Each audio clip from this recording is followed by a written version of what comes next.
महाराष्ट्र में एक घर था, अष्टम भाव का। मैंने देखा भैया मृत्यु का घर है। उन्होंने कहा हमारे घर में ऐसा हुआ था, हमारे घर में अग्नि जल गई थी और अग्नि जलकर कुछ लोग मर गए। इस प्रकार से टोटल उनके परिवार में 11 लोगों की मृत्यु हुई। जब मैंने यक्षिणी की साधना प्रारंभ करी तो मुझे खून की उल्टी लगातार होने लगी थी। एक वर्ष में 3 बार मुझे खून की उल्टियां होती थी। डायरेक्ट लिखा हुआ है शास्त्रों में, अपना राज्य दे दो, अपना सिर काट के दे दो, लेकिन यह मंत्र किसी को नहीं देना चाहिए। क्यों? क्योंकि डायरेक्ट 18,000 वोल्ट का करंट है। मतलब अगर किन्नर की आत्मा अगर किसी व्यक्ति के अंदर प्रवेश कर गई ना, उसका कोई इलाज नहीं। उसकी कामना किस चीज से निकालोगे आप? इस बात से कुछ लोग, किन्नर समाज के लोग दूषित हो सकते हैं, लेकिन सत्य यही है। ऐसी एंटिटी हमारी बुआ जी के अंदर आई। कोई कहता है कि 52 रूपी, कोई कहता था मसानी है। मतलब ऐसे करते करते 4-5 साल गुजर गए, उनका इलाज कहीं नहीं हुआ। तो मैं जैसे ही कोशिश करी देखने की, मैं मंत्र बोलकर पानी चेहरे पर मारा। तू बताएगा मुझे मैं कौन हूँ, मैं क्या कर सकती हूँ, तेरे ऊपर दुर्गा की कृपा है, इस वजह से मैं तुझे कुछ कह नहीं रही हूँ।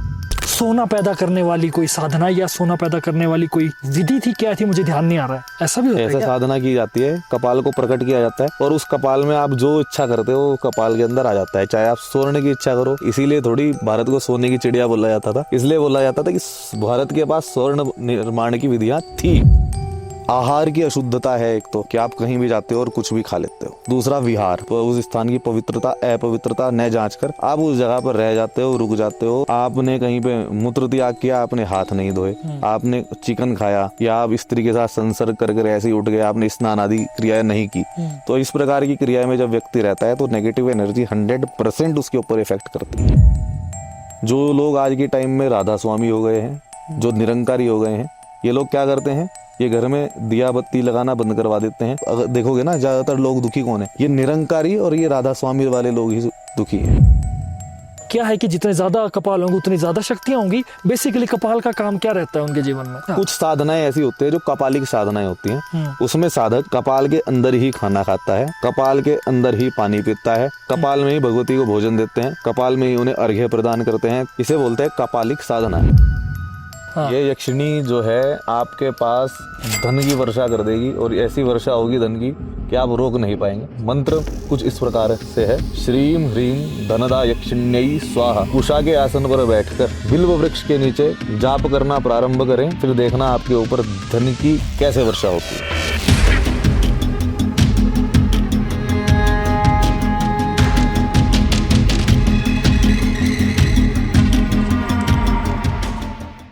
कहा जाता है कि तंत्र एक ऐसी 2-धारी तलवार है, सही चल गई तो दूसरे का सर, अगर गलत चल गई तो अपना सर भी उड़ा सकती है।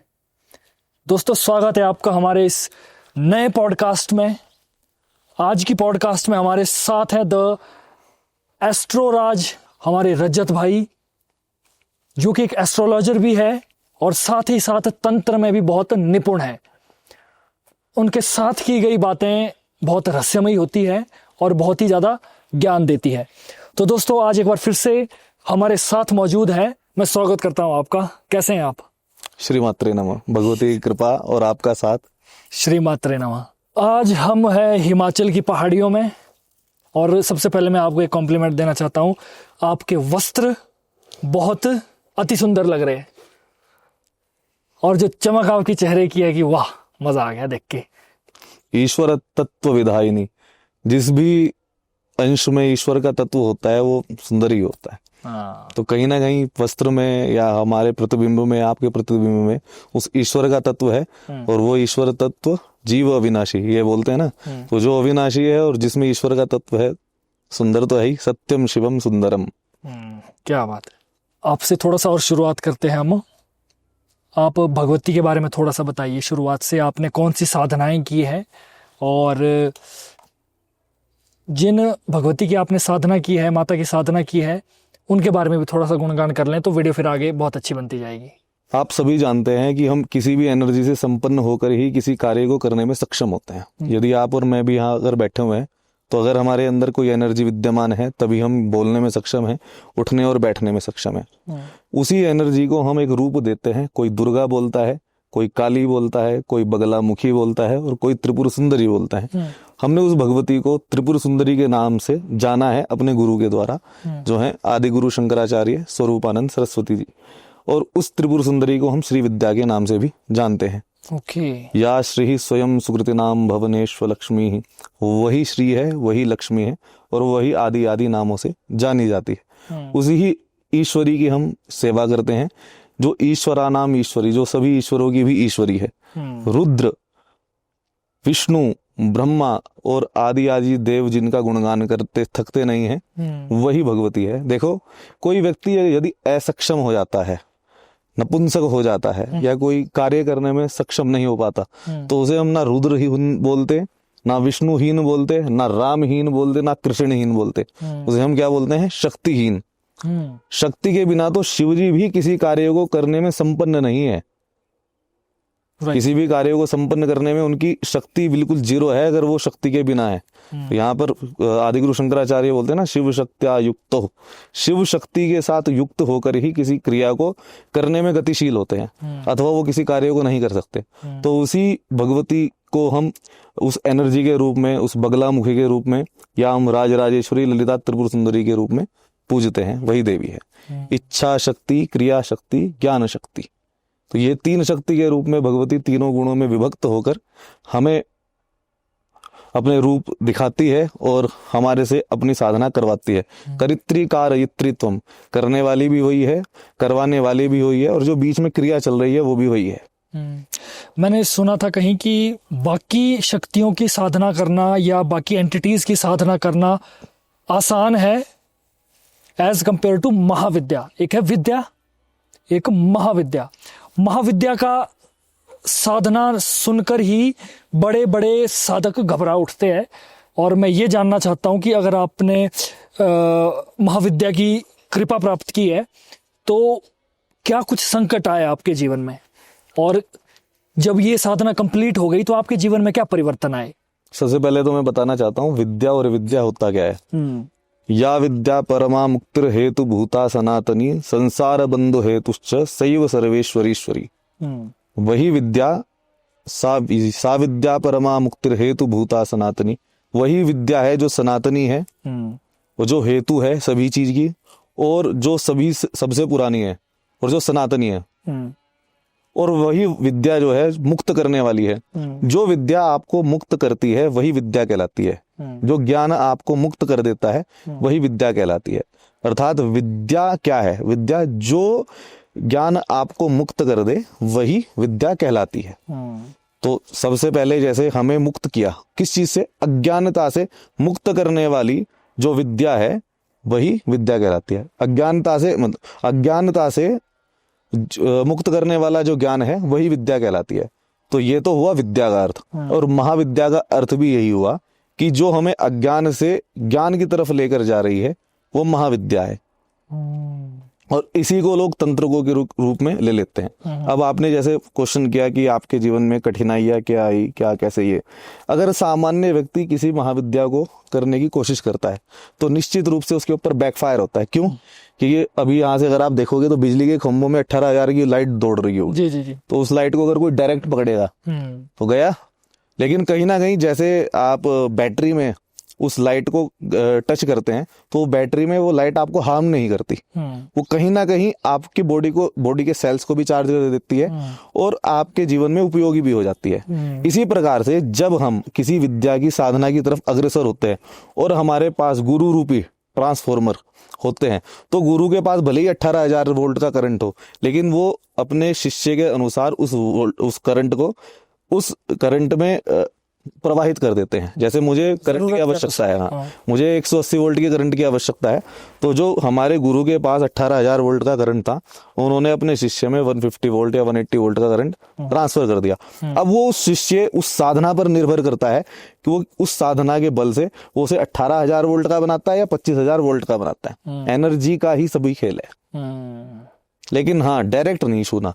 जो डायरेक्ट महाविद्या को छूता है वो निश्चित रूप से भस्म होता। साधना के दौरान मैंने ये सुना है कि जब भी इंसान कोई साधना करता है तो मंत्रोच्चारण से, एनर्जी से आसपास की जो एंटिटीज है उनको परेशानी होती है किसी तरीके से, और वो कोशिश करती है कि इंसान साधना पूर्ण ना कर पाए। तो क्या आपके साथ भी कोई ऐसा अनुभव हुआ था? साधना के दौरान या साधना शुरू करते ही? देखिए, जब हमने साधना प्रारंभ करी तो हमारे घर का माहौल ऐसा नहीं था कि वहाँ साधना की जा सके। ओके। इधर घर के लोगों का आपस में लड़ाई झगड़ा हो रहा है और उधर मैं बैठकर पाठ कर रहा हूँ। तो ऐसी स्थिति, ऐसा जरूरी नहीं है कि वो एंटिटी भूत प्रेत ही आपके ऊपर आएंगे और हमला करेंगे। ऐसा भी हो जाता है भगवती आपकी परीक्षा लेने के लिए आपके माता पिता को आपके पीछे छोड़ दे, जैसे प्रहलाद के पिताजी थे, या कोई और समस्या आ जाए या कुछ और हो जाए या लाइट चली जाए या कुछ, पता नहीं कितनी प्रकार की क्रियाएं होती हैं कि जो ईष्ट होता है ना, जो देवी होती है या जो देवता होते हैं, वो कोशिश करते हैं, या उनके जो गण आदि होते हैं वो कोशिश करते हैं कि ये साधना करने में सक्षम न हो, तो अनेकों प्रकार के व्यवधान उत्पन्न होते हैं। पारिवारिक से रिलेटेड हो, मानसिक रूप से रिलेटेड हो, धन रूप से रिलेटेड हो, अनेकों प्रकार से वो आपको दूर करने की कोशिश करते हैं। लेकिन जब आप एक गुरु परंपरा से, कुल परंपरा से दीक्षित होते हैं तो गुरुजी आपको सभी चीजें बताते हैं। पहले कहेंगे बेटा एक माला करनी है, इस स्थान पर बैठ के करनी है, क्योंकि वो पहले ही आपको बोल देंगे भाई नदी के किनारे जाप करियो, घर जाके मत करना, क्योंकि अगर घर जाके करोगे तो तुम्हारे घर वाले भी बोलेंगे। जब वो धीरे धीरे वो एनर्जी आप में बढ़ने लग जाती है तो वो धीरे धीरे चीजें अपने आप अपने अनुसार सब कुछ होने लग जाता है। अब जैसे आपने पूछा मेरी साधना, अब मैंने वो साधना वहां पर प्रारंभ करी, लेकिन मुझे बैकफायर होना स्टार्ट हुआ। क्या हुआ था, मतलब थोड़ा? अनेकों प्रकार से, मैंने आपको पिछली पॉडकास्ट में भी बताया था कि मुझे जब मैंने यक्षिणी की साधना प्रारंभ करी तो मुझे खून की उल्टी लगातार होने लगी थी। 2012 से लेकर 2015 तक लगातार एक वर्ष में 3 बार मुझे खून की उल्टियां होती थी। मैं जितनी भी एनर्जी ऑब्जर्व करता था वो एनर्जी फिर निकल जाती थी। तो ऐसी स्थिति में वहां पर वो बैकफायर कर देती थी क्रियाएं। फिर मुझे लगा कि अब तो कुछ इसका होना चाहिए, तो किसी ने मेरा निर्देश किया, तो मैंने दुर्गा सप्तशती सही पूरी तरीके से पढ़ी। जब दुर्गा सप्तशती के मैंने अनेकों प्रयोग कर लिए, उसके बाद भगवती, क्योंकि ऐसा होता है जब हम भगवती की पूजा करते हैं ना तो गुरु के रूप में भगवती साक्षात हमारे जीवन में आती है। तब मेरे जीवन में आदि गुरु शंकराचार्य जी आए, फिर उन्होंने मुझे श्री विद्या की दीक्षा दी। उसके बाद तो जीवन बिल्कुल स्मूथ है। उसके बाद मुझे कोई एंटिटी कुछ ये कुछ वो कुछ, अब तो अगर होगी भी तो सामने आते ही नष्ट हो जाती होगी। और आपने कहा था कि श्री विद्या की जो दीक्षा होती है वो बहुत कम देते हैं। डायरेक्ट लिखा हुआ है शास्त्रों में, राज्यम देयम शिरो देयम न देयम मंत्र षोडश, ये अपना राज्य दे दो, अपना सिर काट के दे दो, लेकिन यह मंत्र किसी को नहीं देना चाहिए। क्यों? क्योंकि डायरेक्ट 18,000 वोल्ट का करंट है, अगर छुआ तो भस्म निश्चित हो, कोई नहीं बचा सकता आपको। जैसा कि आप केसेस भी लेते हैं, लोगों का इलाज भी करते हैं, कोई समस्या में हो तो उनको भी देखते हैं आप।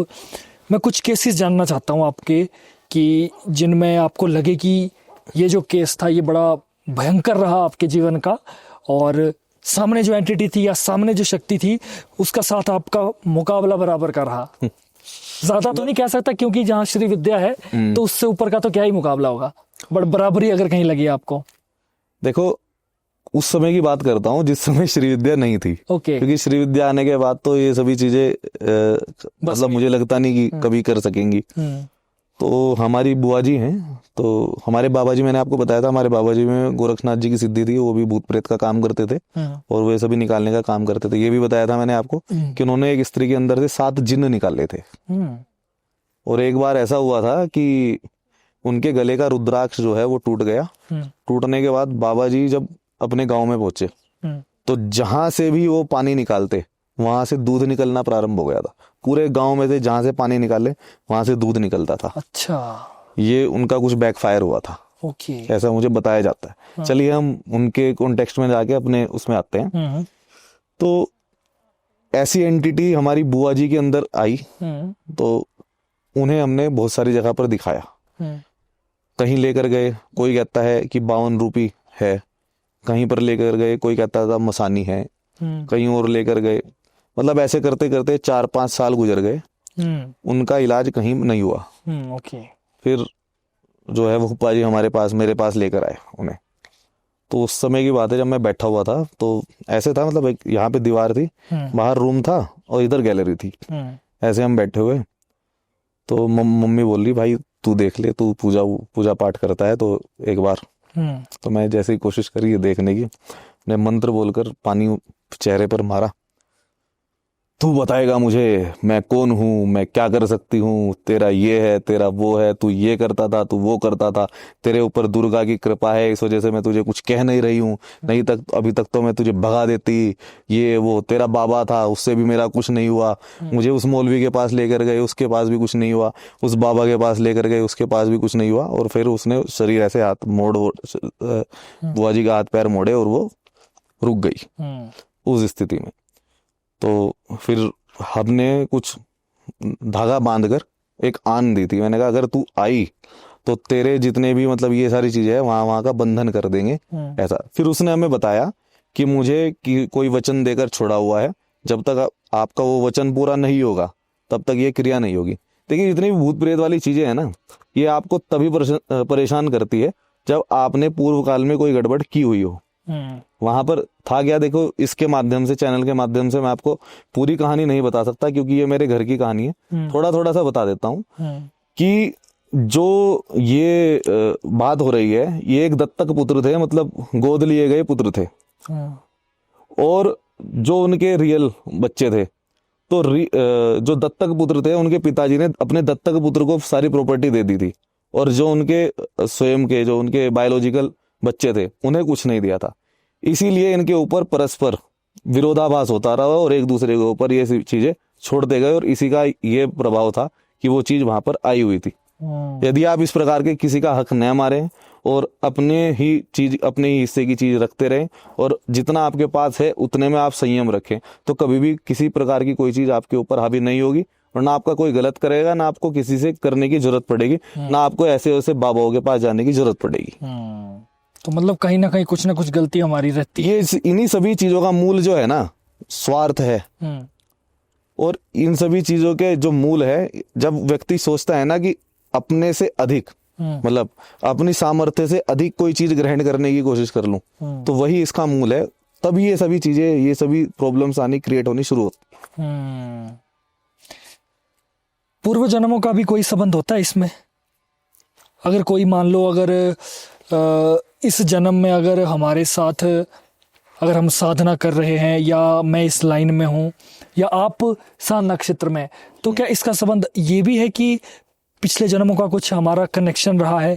क्योंकि हर कोई वकील, IPS IAS तो बन नहीं रहा है, सबका अपना अलग अलग मार्ग है। तो जिस भी हम लाइन में आए हैं, क्या आप मुझ पर एक एग्जांपल देके कह सकते हैं? अब मैं, चलिए मैक्सिमम यही बातें मैं करता हूँ तंत्र के बारे में, देवी देवताओं के बारे में, शक्तियों के बारे में, भगवान के बारे में, क्या आपको लगता है मेरा कुछ रहा होगा पूर्व जन्म? एक आइडिया, मैं वो आपको दृष्टि देखने वाली बात नहीं बोल रहा, मैं सिर्फ एक जनरल एक सवाल पूछ रहा हूँ आपसे। ये मैं अपने कंटेक्स्ट में बता सकता हूँ आपको, आपके नहीं, क्योंकि ऐसा किताबों में लिखा गया है, शास्त्रों में बताया हुआ है कि जब करोड़ों जन्मों के भाग्य उदय होते हैं, तब व्यक्ति का भगवती के चरणों में अनुराग होता है, मतलब उसका मन लगता है भगवती की तरफ जाने का, सत्संग की तरफ जाने का। और उनमें भी जब करोड़ों जन्मों का भाग्य इकट्ठे उदय होता है एक साथ, तब उसे कहीं ना कहीं भगवती राज राजेश्वरी, त्रिपुर सुंदरी, श्री विद्या के बारे में पता चलता है। और उनमें भी जब उसके करोड़ों जन्मों का इकट्ठे भाग्य उदय हो, तब उसे ऐसे गुरु मिलते हैं कि जो उन्हें श्री विद्या की दीक्षा दे सके। और उनमें भी जब करोड़ों जन्मों का भाग्य उदय इकट्ठे हो, तब उसे श्री विद्या की प्राप्ति होती है। ओके। जैसे गीता में भगवान कृष्ण बता रहे हैं ना कि करोड़ों लोगों में से एक ऐसा होता है जो मुझे भजता है, उन करोड़ों लोगों में से एक ऐसा होता है जिसे मैं भजता हूँ, उन करोड़ों में से भी कोई ऐसा होता है जो मेरी भक्ति करता है, और उन करोड़ों में से भी कोई एक ऐसा होता है जिसे मैं मोक्ष देता हूँ। तो 0.00001% ये चांस होते हैं कि उसके ऊपर वो कृपा हो। और मैं नहीं कह सकता कि मेरी इस जन्म की है या आपकी इस जन्म की कृपा है, या आपके इस जन्म का प्रारब्ध है कि आप और मैं ऐसे बैठकर बात कर रहे हैं वो श्री विद्या के बारे में। ये इस जन्म का नहीं है। ये जैसे लिखा हुआ है ना, पुनरपि जननम पुनरपि मरणम पुनरपि जननी जठरे शयनम इह संसारे बहि दुस्तारे पाहि पुरारे त्वाहम शरणम, कि बार बार व्यक्ति का जन्म होता है और बार बार मृत्यु होती है, और बार बार ही वह अपनी जननी मतलब माता के जठर में, पेट में रहता है और फिर वहां से जन्म लेता है। ये प्रक्रिया तो चलती ही रहती है, ये एक लूप है। अगर किसी ने कोडिंग पढ़ी होगी तो उसमें लूप पढ़ा होगा, तो लूप है ये, उस वो लूप चलता है फिर बंद हो जाता है, फिर चलता है फिर बंद हो जाता है। इसी चक्र में हम फंसे रहते हैं, इसी लूप में।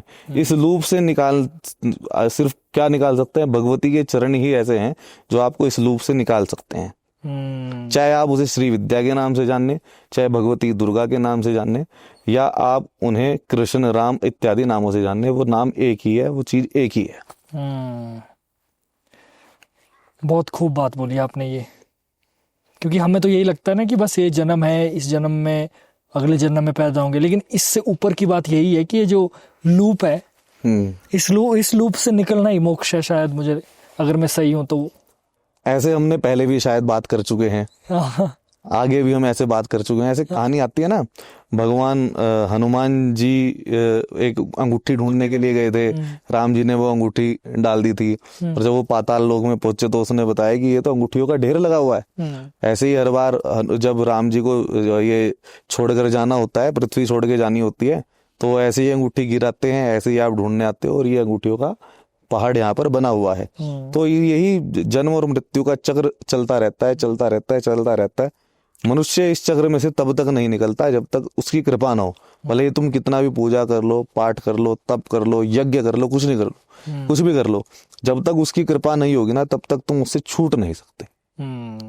ये जितने भी मार्ग है ना, ये मार्ग आपको वहां तक पहुंचाते जरूर हैं, लेकिन उस मंजिल पर आपको बुलाना वो उसकी कृपा पे निर्भर करता है, आपकी सामर्थ्य पर नहीं।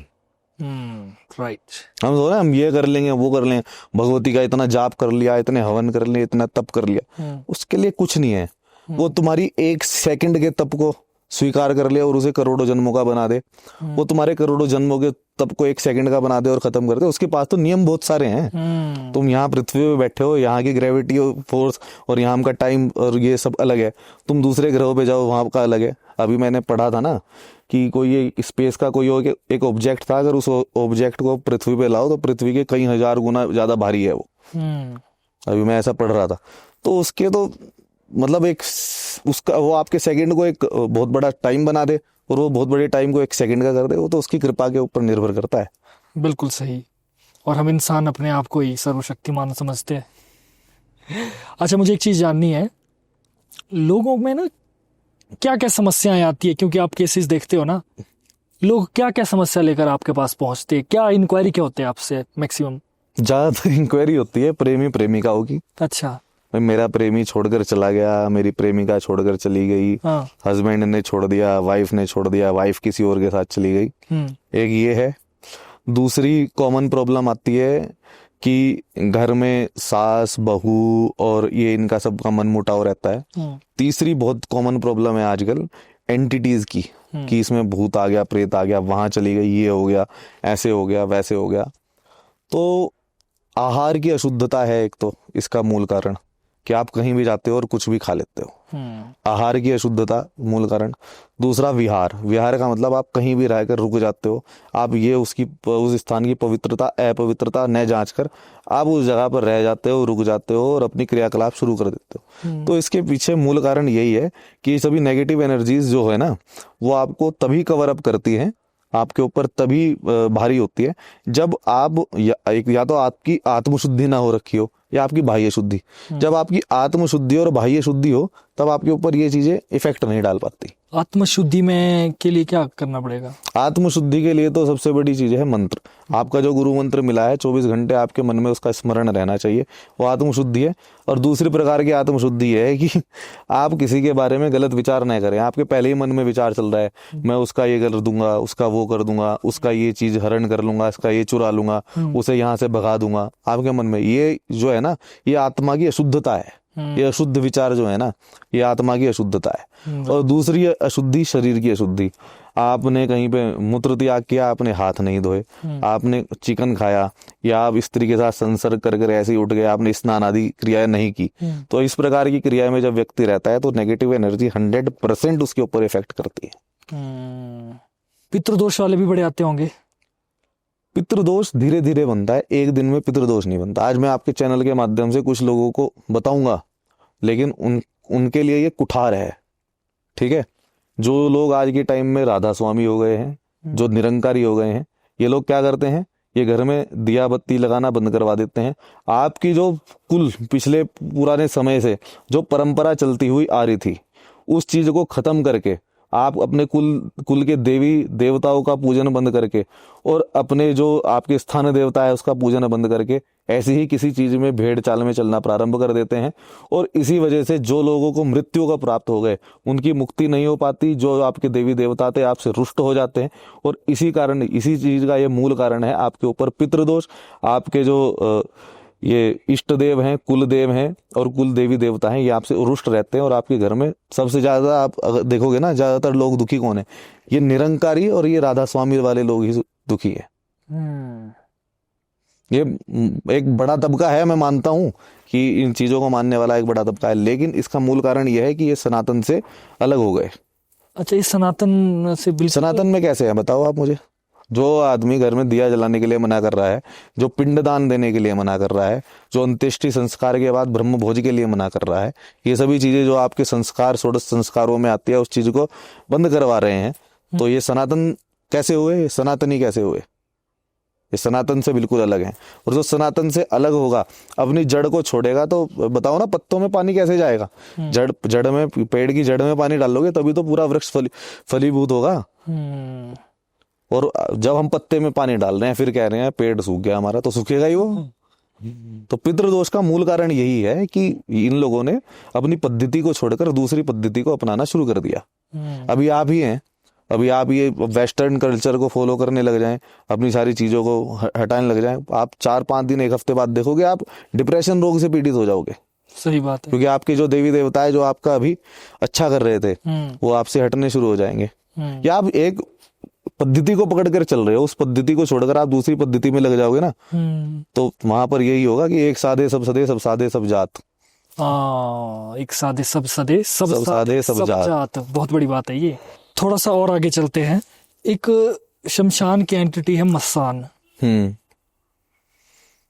और शमशान को कई बार ऐसा भी कहा जाता है कि भाई मसान शमशान का किंग है। देखो, ये सुनी सुनाई बातें है, तथ्य आप ही क्लियर बताएंगे।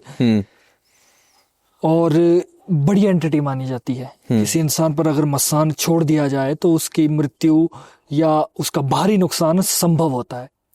तो अब थोड़ा सा बताइए कि मसान है क्या एक्चुअली? देखो, मसान छोड़ कौन, पहले बात तो समझते हैं मसान क्या है। मसान का मतलब होता है कि जो जहाँ शमशान घाट होता है, शमशान घाट में मुर्दे जलते हैं, तो उन मुर्दों को जगाया जाता है कभी कभी। मतलब एक पर्टिकुलर टाइम में एक व्यक्ति मरता है, उस चीज को वहां पर दबाया जाता है, तो उस कुछ क्रियाओं के द्वारा उस मसान को वहां से जगाया जाता है। तो आपने कुछ मंत्र देखे होंगे जिसमें मसान को जगाने का आदेश दिया जाता है, अगर आपने देखे होंगे। मसान का इन द सेंस बॉडी नहीं जगती है, वो सोल वापस आती है। क्या होता है? सोल होती है, बॉडी नहीं होती। ठीक है, तो उसे जगाते हैं। तो ये मशान साधना कहलाती है। मशान जलती हुई चिता को भी मशान बोलते हैं वैसे। ओके, ठीक है, तो उसे जगाया जाता है। अब जगाने वाला कौन है, जगा किसे रहा है और किसके लिए वह प्रयोग कर रहा है, ये 3 चीजें मुख्य हैं।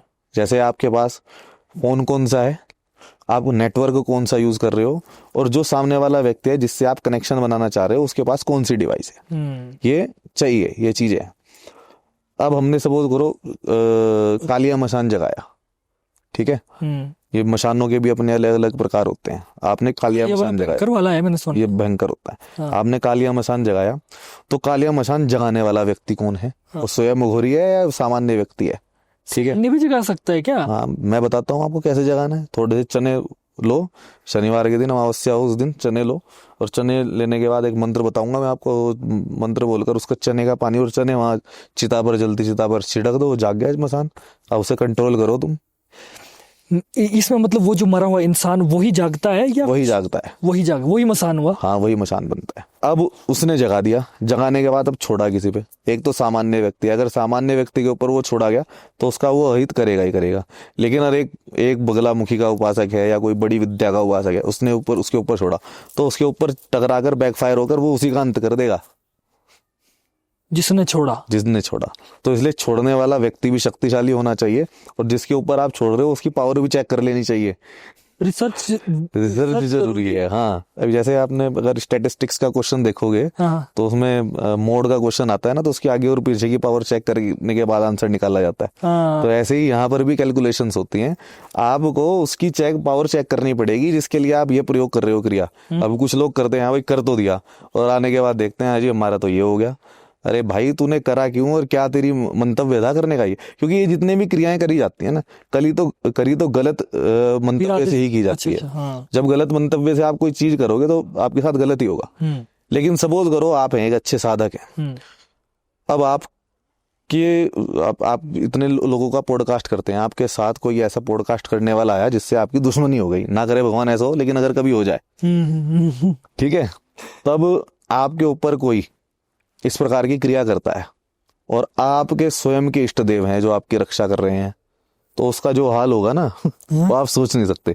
लेकिन कोई ऐसा व्यक्ति है, कोई बहुत बड़ा शक्तिशाली व्यक्ति है, और उसने आपके ऊपर करा, तब शक्ति परस्पर हो जाएगी और ना उसका कुछ होगा ना उसका, न्यूट्रलाइज हो जाएंगी वो। ओके, पार्टिकल्स बिखर जाएंगे। हाँ, लेकिन अगर कोई ऐसा व्यक्ति है जो बेचारा पूजा पाठ नहीं करता और उसके ऊपर आप छोड़ रहे हो ये सारी चीजें, तो उसका तो बेचारा हो जाएगा। हाँ, कोई नास्तिक है जो ना भगवान को मानता ना कुछ मानता सिर्फ एनर्जी को, कि भाई कुछ भी नहीं है। आज मैं यहाँ पे दो प्रकार की बात करूंगा। हाँ ठीक है, एक वो व्यक्ति है जिसे उसका पता ही नहीं, हाँ और एक वो व्यक्ति है जिसे पता चल गया। मतलब दो व्यक्ति हैं, ए और बी, हाँ। दोनों भगवान को न मानने वाले हैं। एक व्यक्ति वो है जिसे उसका पता नहीं कि उसके ऊपर कोई क्रिया हुई है, और एक व्यक्ति वो है जिसे पता चल गया क्रिया हुई है। लेकिन दोनों पता नहीं है। हाँ, दोनों में देखना कि जिसे पता चला है ना कि उसके ऊपर क्रिया हुई है, उसके ऊपर उसका असर ज्यादा होगा। अच्छा, क्योंकि ये चीजें मानसिक रूप से भी प्रयोग, मतलब अगर आप देखो ना तो मानसिक रूप से भी ये चीजें काम करती हैं। 70% चीजें मानसिक रूप से ही काम करती हैं, 30% चीजें फिजिकली वर्क करती हैं। ओके। ये जो हम पंचोपचार पूजा जो करते हैं, वो 5 तत्वों को चिन्हात्मक रूप में ईश्वर को दर्शाते हैं। जैसे हम गंध के रूप में पृथ्वी तत्व दिखाते हैं, या वायु के रूप में जो है वो धूप बत्ती, ठीक है, वायु तत्व दिखाते हैं धूप बत्ती के रूप में, और दीपक के रूप में अग्नि तत्व दिखाते हैं, और जो हम भगवान को भोग प्रदान करते हैं उसमें अमृत के रूप में दिखाते हैं। तो ये सभी चिन्हात्मक रूप में ही तो चल रहे हैं, फिजिकली है क्या? फिजिकली कुछ भी नहीं है। बिल्कुल बिल्कुल बिल्कुल। जब कोई पूजा होती है या कोई यज्ञ होता है तो हम अब इमेजिन ही तो करते हैं हम कि हम मूर्ति के पांव छू रहे, मूर्ति को कपड़े वस्त्र पहना रहे, है ना, वो भी एक वो कहीं ना कहीं मानसिक, ये सब कुछ मानसिक रूप में ही चल रहा है। तो ये जो तंत्र क्रियाएं या जितनी भी क्रियाएं हैं, ये है तो कहीं ना कहीं मानसिक रूप में ही। आपके सामने थोड़ी कोई व्यक्ति है और उसके ऊपर आप ये क्रियाएं कर रहे हैं, ऐसा थोड़ी है। ये सभी एंटिटीज की भी जो हम बात करते हैं, ये सभी है तो मतलब उस दूसरे वर्ल्ड में ही, फिजिकल वर्ल्ड में तो नहीं है। गुरुजी, मैंने एक चीज सुनी है कि जैसे जो सूक्ष्म जगत की जो एंटिटीज होती है, वो बहुत कम ऐसा होता है कि वो हम पर प्रहार कर दे या कोई छेड़खानी कर दे, हमें धक्का मार दे, हमारे बाल खींच ले या थप्पड़ मार दे, बहुत कम ऐसा होता है। लेकिन मैंने ऐसा भी सुना है कि कुछ एंटिटीज पावरफुल होती है जो कि हमें फिजिकल जो ये दुनिया है इसमें भी आकर हमें अपने होने की जो उनका अस्तित्व है वो बता सकती है और हमें नुकसान भी पहुंचा सकती है। क्या ऐसा है? अगर है तो कौन कौन सी ऐसी एंटिटीज हो सकती है आपके माइंड में? सबसे पहले तो ईश्वर के और मानव के बीच में एक पर्दा रहता है। उस पर्दे को ही ये ईश्वर का पर्दा बोलते हैं। यदि ये पर्दा हटे, कुछ लोग साधना के द्वारा इस पर्दे को हटा लेते हैं और फिर उन एंटिटीज को देख सकते हैं। ओके। सामान्य लोगों में ऐसा नहीं होता। और कुछ एंटिटीज भी ऐसी होती हैं जो ऐसी क्रियाएं नहीं कर सकती। 95% एंटिटीज ऐसी होती हैं जो फिजिकली हार्म नहीं कर सकती। ओके। 5% एंटिटीज ऐसी होती है जो फिजिकली हार्म करती हैं। उनमें आते हैं प्रेत, उनमें आती है जो बहुत पुरानी आत्माएं हो चुकी जो एक जगह पर रहती हैं, और उनमें आते हैं कुछ यक्षिणियां जो परेशान करती है। जैसे मैंने आपको एग्जाम्पल दिया था कि सपोज ये घर है और पिछले 1000 वर्षों से इस घर में कोई नहीं है, और किसी व्यक्ति की मृत्यु हुई और वो इसी एरिया को अपना मानती है, ठीक है। यदि यहाँ पर इस जगह पर अब कोई ऐसा व्यक्ति जिसका साधना बल बिल्कुल शून्य हो, 0, तो ऐसे व्यक्ति के ऊपर ऐसी एंटिटीज 100% हार्म पहुंचाती है। किस हद तक हार्म कर सकती है? उसे मृत्यु तक हो जाती है। मतलब शुरू में तो ऐसा होगा कि आपको दिखेगा भाई ये यहाँ से पर्दे हिल रहे हैं, यहाँ से चेयर हिल रही है, लाइट चली गई, ऐसी चीजें आपको दिखेंगी। ये सूक्ष्म जगत में होगा। जब भी अगर आप नहीं मानोगे, थोड़ी शरीर में चोट लगेगी, तब भी नहीं माने, तो कहीं कभी ना कभी ऐसी खबर आ जाएगी कि व्यक्ति की मृत्यु हो गई। और ऐसा हो चुका है। हो चुका है ऐसा? जी। कोई क्लाइंट थे आपके या कुछ?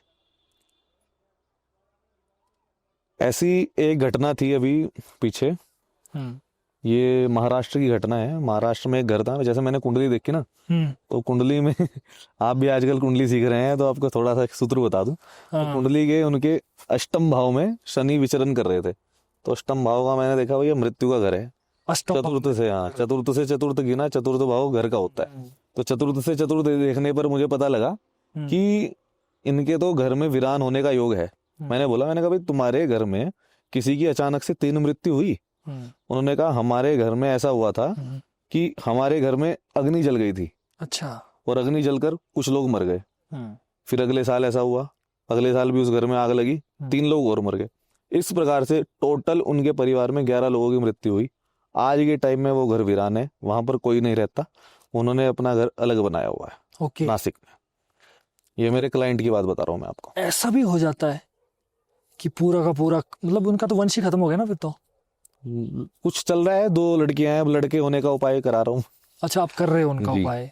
तो ये किस कारण हुआ? तो कोई एंटिटी उन पर भारी होगी, क्या हो गया? बल बहुत सारी एंटिटीज जब इकट्ठे हो जाती है ना एक जगह पर, तो इस प्रकार की क्रियाओं को अंजाम देती है। मतलब गैंगस्टर वाली एक? नो, इनका भी गैंग होता है। इनका भी गैंग होता है। मतलब अब सपोज करो ना, जो लोग मरे हैं उनका क्या होगा, ये सोचो। जो लोग मरे हैं वो भी तो उन्हीं की टीम में आ जाएंगे। आपने सुना होगा मरे किसी के ना सगे। मरने के बाद व्यक्ति किसी का सगा नहीं होता। मरने के बाद व्यक्ति सिर्फ एक आत्मा है, अतृप्त आत्मा है। वो सिर्फ आपको एक मतलब होस्ट की तरह ही देखती है कि मुझे इसकी बॉडी में जाना है और इससे मुझे अब जो मेरी कामना है उसे पूरा करना है। जैसे अभी सपोज करो, मैं अपने ऊपर एग्जाम्पल लेके चलता हूँ, मैं हूँ और मेरी अनायास किसी प्रकार से मृत्यु हो जाती है, तो मेरे अंदर जो उस समय कामना रही होगी, उस कामना को लेकर ही मेरी आत्मा तब तक भटकती रहेगी जब तक मेरा काल यहाँ पर लिखा हुआ है। और जो मेरे और आपके बीच में अभी दोस्ती है या प्रेम है, वो क्या आपकी मृत्यु के पश्चात वो रहेगा कि आप मुझे भी उड़ाने की, मतलब एक जनरल बात? कामना पे निर्भर करता है ना, अब मैं किस कामना को लेके मरा हूँ। जैसे मेरी कामना थी ये मकान की, ये मकान भी आते हैं बार बार, ये मकान की मेरी कामना थी, तो अब मैं यहीं पर रहूंगा।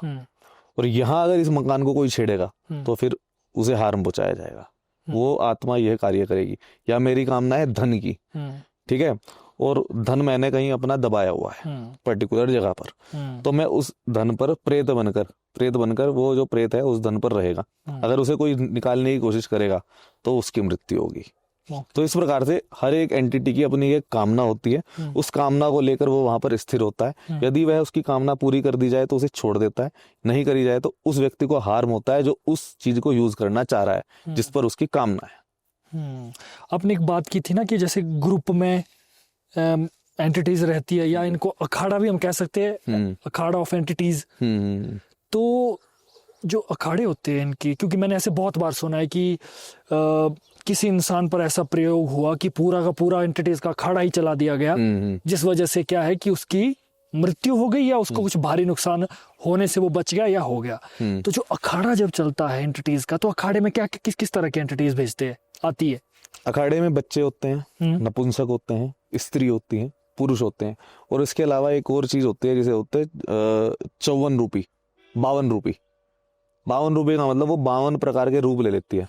कभी आपको बताएगी मैं काली हूँ, कभी आपको बताएगी मैं हनुमान हूँ, कभी आपको बताएगी मैं मशानी हूँ, कभी आपको बताएगी मैं खप्पर वाली हूँ। तो इस प्रकार से अपने आप को अलग अलग रूप में दिखाते हैं। जितने भी लोग होते हैं ना, जो लोग कहते हैं कि मेरे अंदर देवी आ रहे देवता, ये लोग भी इसी प्रकार की शक्तियों के आवश्य में रहते हैं। होती तो ये इसी प्रकार की शक्तियां ही हैं, मतलब ये भूत प्रेत वाली, और अपने आप को बताने लग जाते हैं मैं काली हूँ, मैं हनुमान जी हूँ, मैं भैरव जी हूँ, ये हूँ और वो हूँ। होता है वो 52 रूपी ही है। 52 रूपी जो बहुत टाइम से इस जगह पर है और उसकी मुक्ति नहीं हुई, वो कहीं ना कहीं उस व्यक्ति के शरीर पर कब्जा कर लेती है और अपने आप को देवी, हनुमान, देवता, शिव, पता नहीं क्या क्या बताने लग जाती है। एक तो 52 रूपी बाबा वीर बुलाकी भी मैंने सुना है नाम। जी जी, उनको भी, चलो वो भी तक अलग उसमें चली जाएगी बात, लेकिन वो भी जब चलते हैं किसी पर, मैंने ये सुना है कि तो बहुत भयंकर तरीके से चलते हैं।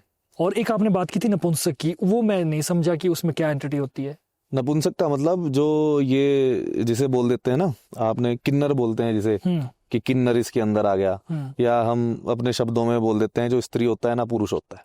अच्छा, ऐसा? ये अगर किसी के अंदर चला गया हाँ। तो इसका कोई इलाज नहीं है। क्या बात कर रहे हो? किसी के पास भी इसका कोई इलाज नहीं है। इसका इलाज तो फिर मतलब ये दक्षिण में होता है, वाराही मंदिर में होता है, वो अलग विधान है इसका। मतलब अगर किन्नर की आत्मा किन्नर की आत्मा अगर किसी व्यक्ति के अंदर प्रवेश कर गई ना, हाँ। तो उसका कोई इलाज नहीं है, उसे कोई निकाल ही नहीं सकता। ऐसा क्यों इतना स्ट्रॉन्ग? कौन से देवता से निकलवाओगे आप बताओ उसे? ना वो स्त्री जातक है, ना वो स्त्री, उसकी कामना किस चीज से निकालोगे आप? उसकी कामना क्या रही होगी, आप ये सोचो ना। ओके। इसकी जब तक आप कामना ही पूरी नहीं करोगे तो वो कैसे निकलेगा? अगर कोई मेल एंटिटी है तो उसको कुछ और का चीज का लालच दे सकते हैं। मेल को दे सकते हैं आप, फीमेल को लालच दे सकते हो, इन लोगों को लालच नहीं दे सकते। ये तो सीधा कहते हैं कि मेरी कब्र में आ जा, बस वो उसे लेके जाती है और उसे वही बनाना चाहती है अगले जन्म में।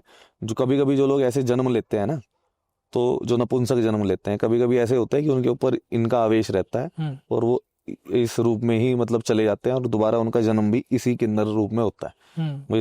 इस बात से कुछ लोग, किन्नर समाज के लोग, दूषित हो सकते हैं, लेकिन सत्य यही है। और ये लाइन भी हमने तभी सुनी है कि जैसे जो किन्नर लोग आशीर्वाद या आदि कुछ देते हैं, तो शायद इसी बात से हम कनेक्ट कर सकते हैं कि उनके साथ वो शक्तियां उस समय हाँ रहती है कि उनका वो लोग ना जलाते नहीं है। वो लोग उन्हें शुद्ध करने के बाद उन्हें समाधि देते हैं। ना उन्हें दफनाते, ना उन्हें जलाते, उन्हें समाधि दी जाती है। ओके। तो इस प्रकार से ये एंटिटीज ज्यादातर पॉजिटिव होती है, लेकिन जिसके अंदर चली जाती हैं उसका कोई मतलब इलाज है नहीं। तो ऐसे राह चलते तो चलेगी नहीं चलाएगा, और चलाने वाला निपुण होगा, ऐसा तो कोई चलाता भी नहीं है ना। एक्चुअली क्या होता है कि कभी कभी कोई कब्र हमें अनायास मिल जाती है और व्यक्ति इस तरह की कब्रों को जब पूजने लग जाता है, तब उसके अंदर ये प्रविष्ट करती है। ओके। ऐसे नहीं करती, ऐसे परेशान नहीं करती, ऐसे नहीं करती परेशान ना। ये टॉपिक देखो हमारा कहाँ से निकल गया। सब उसकी कृपा है, वो जो चाहती है वो निकलवाती है, जो चाहती है वो करती है। ये जो पॉडकास्ट हो रही थी, मैं आपको दावे के साथ कहता हूं, इसमें हमने एक बार भी डिस्कशन नहीं किया। अगर किया होगा तो बता दीजिए आप। हमने एक बार भी डिस्कशन नहीं किया कि आज हम इस टॉपिक के बारे में बात करेंगे या ये टॉपिक लेके चलेंगे। ये बनते बनते कुछ जबरदस्त बन गया, कुछ अलग ही चीज निकल गई ना।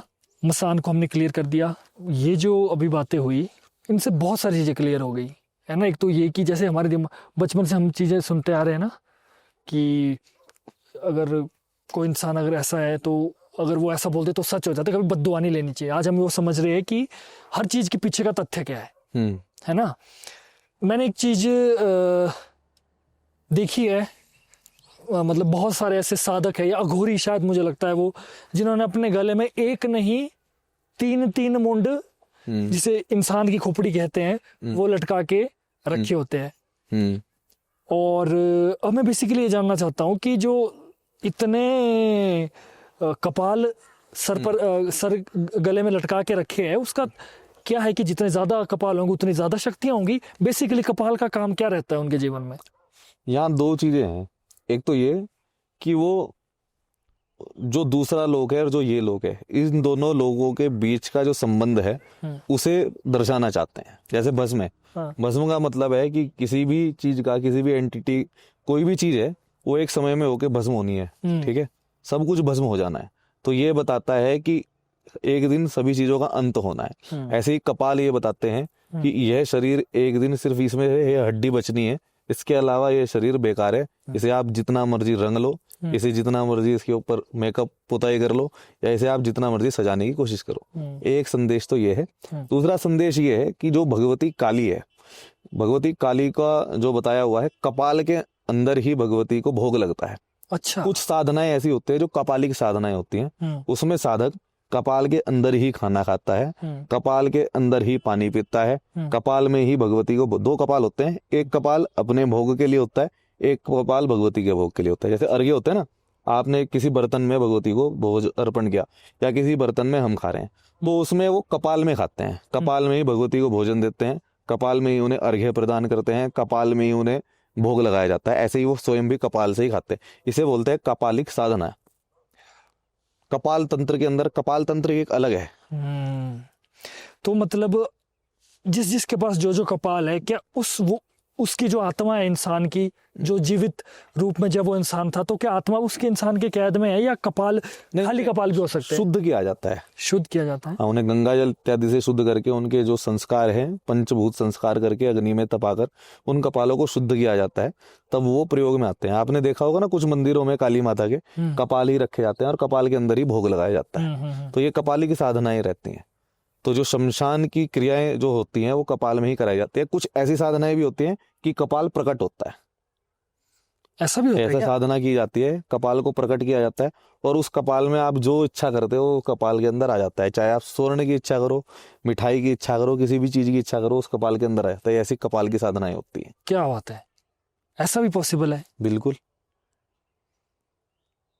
कपालिक तंत्र एक बहुत बड़ा तंत्र है। हाँ, ये एक अलग अलग रहस्य है, अलग चीजें हैं। अभी मतलब हमें इस कलयुग में बहुत सारी चीजें जो हैं वो कलयुग के आते आते विलुप्त हो गई। भगवान शंकर ने बहुत सारी चीजें विलुप्त कर दी, लेकिन भगवान शंकर के संप्रदायों में एक नाथ संप्रदाय आता है, शैव संप्रदाय आता है, एक कपालिक संप्रदाय भी आता है। कपालिक संप्रदाय में अनेकों प्रकार के कपाल, इसमें तो आपने सिर्फ नर कपाल की बात करी है, इसमें ये वानर कपाल भी होता है। वानर कपाल के अलावा मार्जर कपाल भी होता है, जिसमें बिल्ली का कपाल यूज होता है, शेर का कपाल भी होता है। अनेकों प्रकार के कपालों को यूज करके अनेकों प्रकार की सिद्धियां प्राप्त की जाती है। शेर का कपाल जिसके पास होगा तो वो तो पावरफुल बन जाएगा। वो तो निर्भर करता है ना, वो किस प्रकार की साधना कर रहा है और किस गुरु परंपरा में वो है। ऐसे खाली कपाल होगा तो उसका तो कोई महत्व नहीं होगा। नहीं, कपाल के द्वारा स्वर्ण निर्माण की विद्याएं भी थी पूर्व समय में। ये आपने मुझे ना कल थोड़ा सा इस बारे में बात की थी, सोना पैदा करने वाली कोई साधना या सोना पैदा करने वाली कोई विधि थी, क्या थी, मुझे ध्यान नहीं आ रहा है। देखो, इसे बोलते हैं रस विद्या। रस विद्या। रस विद्या में आपने सुना होगा कि बेलव पत्र, बेल को यूज करके और आंवले को यूज करके उसका मर्दन करके पुराने समय में जो लोग थे वो स्वर्ण का निर्माण करते थे। आज भी कुछ ऐसे जगह है, कुछ ऐसे लोग हैं जिनके घर में आप चम्मच भी देखोगे ना तो वो भी सोने की निकलेगी। क्यों? क्योंकि उनके पास स्वर्ण निर्माण की विधि है।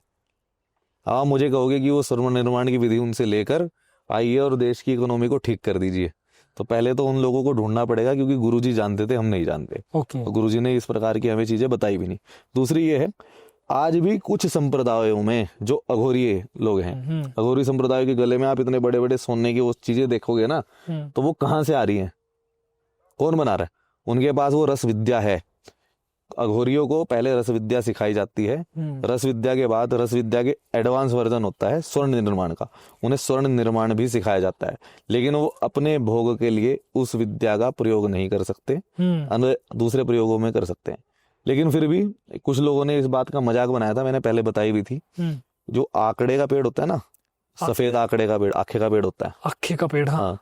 अगर उसमें ये आपने सुना होगा कि उससे भी सोना बनता है, क्या बोलते हैं, पारे से मैंने सुना है, हाँ। अगर उसके अंदर पारा डाल दिया जाए और 15 वर्ष तक उस पेड़ को ऐसे ही छोड़ दिया जाए, तो जो वो पारा है वो सोने का रूप ले लेता है। ओके, ऐसे भी सोना बनता है, पहले टाइम पे बनाया करते थे लोग। स्वर्ण निर्माण की अनेकों विधियां हैं जो आज के समय में विलुप्त हो गई है। इसीलिए थोड़ी भारत को सोने की चिड़िया बोला जाता था, इसलिए बोला जाता था कि भारत के पास स्वर्ण निर्माण की विधियां थी।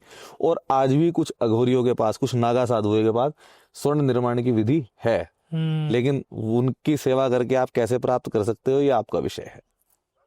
वो अपने लिए यूज नहीं कर सकते इसे, अपने स्वार्थ के लिए यूज नहीं कर सकते, समाज के लिए यूज कर सकते हैं। गुरुजी, क्या कोई ऐसी साधना है या कोई ऐसा तंत्र साधना जिसके द्वारा इंसान धन की प्राप्ति कर सके, अमीर हो सके, पैसे ही पैसा, पैसा ही पैसा, ऐसी कोई साधना है क्या?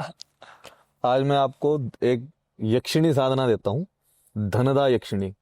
हाँ। ये यक्षिणी जो है आपके पास धन की वर्षा कर देगी, और ऐसी वर्षा होगी धन की कि आप रोक नहीं पाएंगे। लेकिन शर्त यह है कि सही गुरु के मार्गदर्शन में आपको ये साधना करनी है। मंत्र कुछ इस प्रकार से है, श्रीम ह्रीम धनदा यक्षिण्यै स्वाहा, श्रीम ह्रीम धनदा यक्षिण्यै स्वाहा। इस मंत्र को कुशा के आसन पर बैठकर बिल्व वृक्ष के नीचे जाप करना प्रारंभ करें और ध्यान रखें जो माला होगी, माला जो बनी हुई हो वो बिल्व वृक्ष के जो फल होते हैं ना, बिल्व वृक्ष के फल की माला हो, बिल्व वृक्ष की फल की माला के द्वारा इस मंत्र का जाप करें। 1.25 लाख करने के बाद इसका दशांश होम करें। जो होम होगा वो भी बिल्व वृक्ष के फल के द्वारा ही होगा।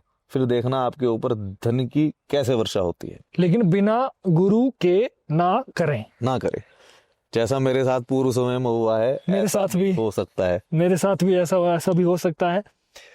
लेकिन आप तो एक निपुण हैं और जो ये क्षेत्र है तंत्र का, ज्योतिष का, इसमें आप उन स्तरों को छू चुके हैं। बेशक शुरुआत की गलतियों से ही इंसान सीखता है, फिर आपको आगे आगे गुरु मिला और आज आप उस एक पोजीशन में हो जिससे कि आप लोगों को बता सकते हो। क्योंकि कहते हैं ना, जिसने चखा हो टेस्ट वही बता सकता है। तो इसीलिए बिना गुरु के मत करें। और लेकिन अगर आपके पास गुरु है तो डिस्कशन कर सकते हो गुरु से के साथ। हाँ, गुरु से बिल्कुल डिस्कशन करना चाहिए। जैसे आप अपने मित्र से रहते हैं ना, ऐसे गुरु से रहना चाहिए। हाँ, गुरु का सम्मान होना चाहिए, लेकिन जैसे आप मित्र से अपनी सभी बातें करते हैं ऐसे ही आपको अपने गुरु से भी अपनी बात नहीं छुपानी चाहिए। उन्हें अपनी सभी बातें बता देनी चाहिए, भले ही वो आपकी व्यक्तिगत बात हो या साधना से संबंधित बात हो। हाँ, क्योंकि उनको तो वैसे भी सब पता ही होता है। न गुरोर अधिकम न गुरोर अधिकम, गुरु से अधिक कुछ नहीं है। जितने भी देवी देवता है ना, वो सभी भी गुरु के अंदर आकर विद्यमान हो जाते हैं। तो यहाँ पर एक शब्द निकल कर आता है, जाया विद्या पुत्र आदि न गुरोर अधिकम न गुरोर अधिकम। न जाया न विद्या न पुत्र, ये सभी गुरु के आगे शून्य पड़ जाते हैं। इसलिए हमारे शास्त्रों में गुरु की महिमा सबसे अधिक बताई गई है। ऐसा एक 5वीं क्लास की मैंने बुक में पढ़ा था कि माता पिता तो अपने पुत्र को, अपनी संतान को इस संसार में डाल देते हैं कि इस संसार सागर में तैरता रहे, भटकता रहे। एक गुरु ही ऐसे व्यक्ति होते हैं जो उसे इस संसार सागर से बचाते हैं। इसलिए माता पिता से भी ऊपर जो स्थान बताया गया है वह गुरु का बताया गया है। फिर मैं बताता हूं, न गुरोर अधिकम न गुरोर अधिकम।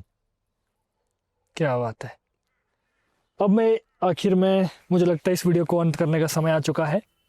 बहुत सारी बातें होगी आगे। अब मैं ये जानना चाहता हूँ कि अगर ऑडियंस अगर सोच रही है कि आपके साथ संपर्क करें, तो कौन कौन सी चीज़ें हैं, कौन कौन से रिलेटेड इश्यूज है जिनके लिए ऑडियंस आपको मतलब कांटेक्ट कर सकती है? कुछ एक मेन बता दीजिए। देखिए, ज्योतिष के माध्यम से यदि आपको कोई समस्या है तो उससे संबंधित भी आप संपर्क कर सकते हैं। थोड़ा सा वास्तु का ज्ञान भी रखते हैं, उससे संबंधित भी रख सकते हैं। साधना से संबंधित यदि आपको कुछ जानकारी चाहिए उससे भी संबंधित रख सकते हैं। यदि आपका फिर भी किसी बात से आप के समझ में नहीं आई और आप उस बात को हमारे सामने रखना चाहते हैं और आपने पूर्व साधनाओं में कोई गलती करी है और उसके बारे में विचार विमर्श करना चाहते हैं, आप तब भी हमसे संपर्क कर सकते हैं। और अगर किसी के घर में दिक्कत है, परेशानी है, कोई बहुत सारे कमेंट्स आते हैं, मुझे पर्सनली बड़े भारी मैसेज आते हैं, तो वो भी आपसे क्या संपर्क कर सकते हैं? निश्चित रूप से आपको उस चीज से मुक्ति दिलाई जाएगी भगवती की कृपा से। मैं नहीं कहता कि मेरी कोई सामर्थ्य है, भगवती की इतनी सामर्थ्य है कि वो आपको इन सभी चीजों से मुक्त कर देगी। तो दोस्तों, अभी लगता है कि समय हो चुका है और पहाड़ों में धूप ढलते ही ठंड की शुरुआत हो जाती है।